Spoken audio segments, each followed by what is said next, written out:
I think one of the things that summarizes the imagery of someone who gives more than they take is the difference between a 10-minute funeral and a 10-hour funeral. I think we all know of people who would embody both of those.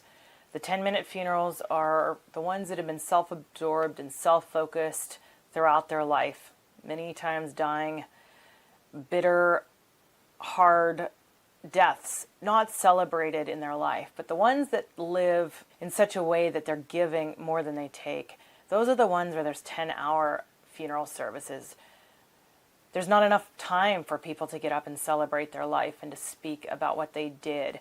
And so this whole idea of leaving a legacy for me is I want to live in such a way that I'm living so that I want to end my life. I want to run my race.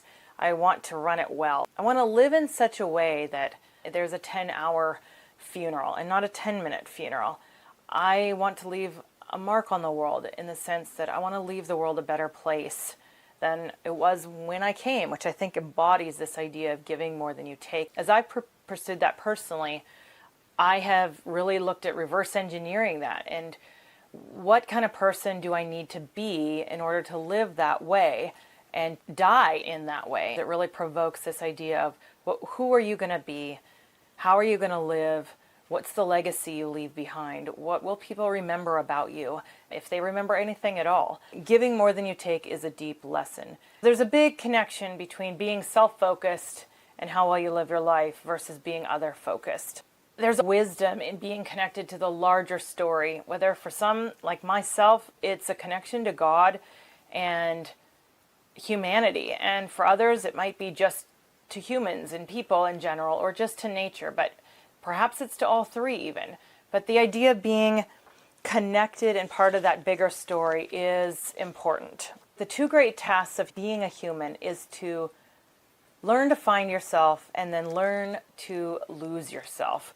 And so first, it does involve finding yourself, finding what your gifts and your talents, like being true to yourself.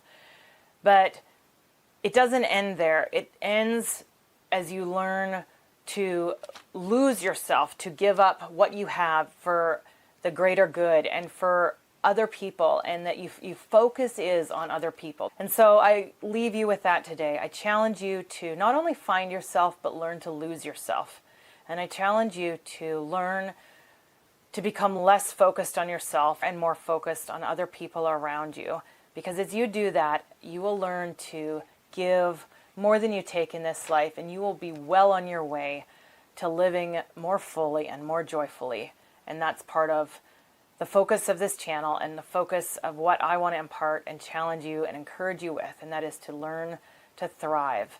And these are some of the ways that have immensely helped me in that journey. I'll see you next time. Thank you. If you found one nugget of wisdom in this video today, please share it in the comments and share this video with a friend. I appreciate your support. Thank you so much.